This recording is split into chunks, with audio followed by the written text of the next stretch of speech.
I can bead anything that will dress you from head to toe. If I can put a bead on it, I'll put a bead on it.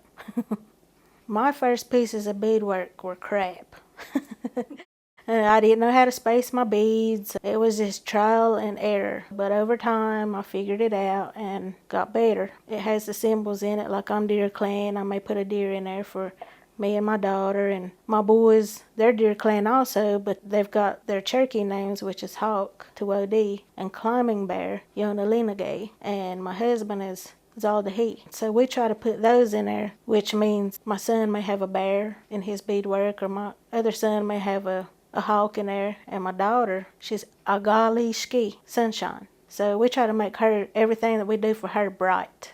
And then we put a deer in hers also, because she will be the clan carrier. The deer clan, we were the hunters. We brought the meat to the village. Every clan brought something to the village, and everyone shared. And we had high respect for the Uktana. The Uktana was a large snake that would come out of the water or the woods, and they would take people, or they would kill people. To try to kill it, you couldn't look at the big jewel it had in the middle of its head, because it would remember you and see you and come back and get you. But it was respected because it kept the bad out, but it was also a scary thing. Most of the time, I try to use 7 colors in whatever I do, because we have 7 clans of the Cherokee. I just try to use a lot of color because it's eye-catching, and most people like a lot of color. The designs on my outfit here represent the 4 directions. The inside, it's got the yellow with the cross in it, which also 4 directions, but the yellow represents the sun that we have to stay alive and heat with. The blues, that's for water. Water is life to us. And actually this is a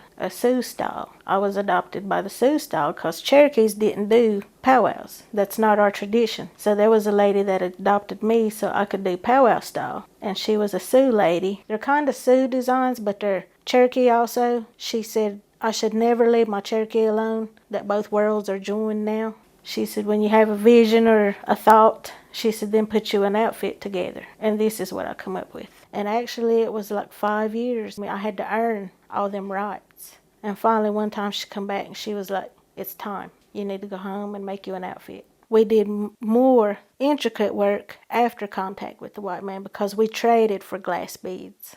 There was probably a form of beading before that with clay beads and different things like that, like the corn bead and all that. You know, most of the time we kind of got gypped out of what we traded for. The importance goes back to 1700s. The bandolier bags go back as far as they can find. But the reason for those, actually the men wore those, is because they didn't have any pockets or anything, and it was a tool carrier. Their wives, you know, they made leather bags at the beginning, but when we got material, it was just so much easier to sew and decorate. I just feel like beadwork comes naturally to me. I'm proud that everyone loves my beadwork.